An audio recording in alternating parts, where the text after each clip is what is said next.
All right, Martin Savage, thanks for the information. And I want to bring in now psychologist Terry Lyles. He's also a combat stress coach, and he debriefs returning soldiers with PTSD. So, Terry, the Pentagon says Bergdahl is speaking in English to the medical staff that's treating him. He's participating more in his recovery treatment. Can you just give us some insight into how he is being reintegrated? Well, it's very tricky because being, captive for 5 years, and we don't really know what he's been through or what he's experienced, but post-traumatic stress is multi-layered. It's mental, emotional, spiritual, and physical. So, I'm sure they're trying to be very, very gentle with him and not use anything startling around him to make sure that he can acclimate as simply and as quietly as possible. And I think that's going to be some of the challenge with his parents and friends and loved ones. They really have to understand that this is really a gentle case that you've got to allow to acclimate at their own pace. So they need to be gentle. They need to be patient. Can you tell us more about that, how his parents and his friends need to interact with him when he gets back? Well, I think, the main thing, you need to really just be, attentive, do a lot of listening, a lot of affirming, a lot of caring and loving.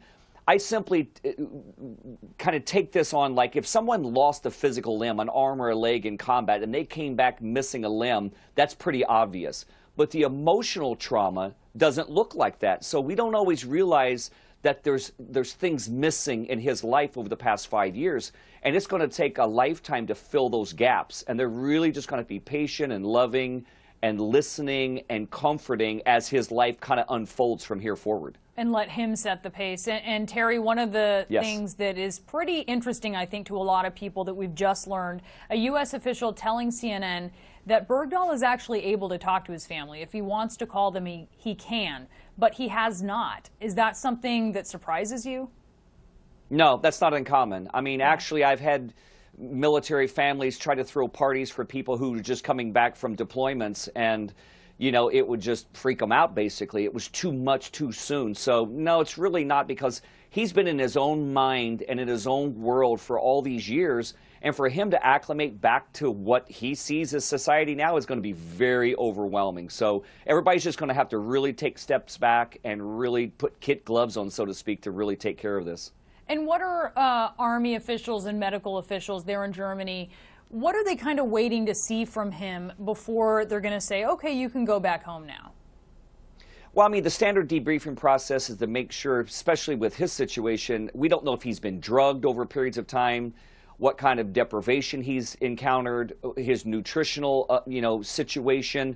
There's all these hygiene, medical, psychological issues that have to be stepped down. So when everybody's comfortable and signs off that he's, as close as we can get him to going back to normalcy, whatever that is, they'll release him. But it could take a little while, and it's all dependent upon what he's gone through. And right now, none of us really know what he's gone through yet.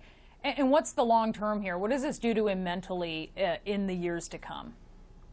Well, I mean, you can talk to people that's been in captivity and even just been in jungles around the world fighting, and it's a loss. It's like losing someone compounded multiple times. As I commonly say, you don't really get over those situations, you learn to live with it. So he's going to spend his life learning to live with and adapt to his new world based upon what happened to him, regardless of how he got there or what took place.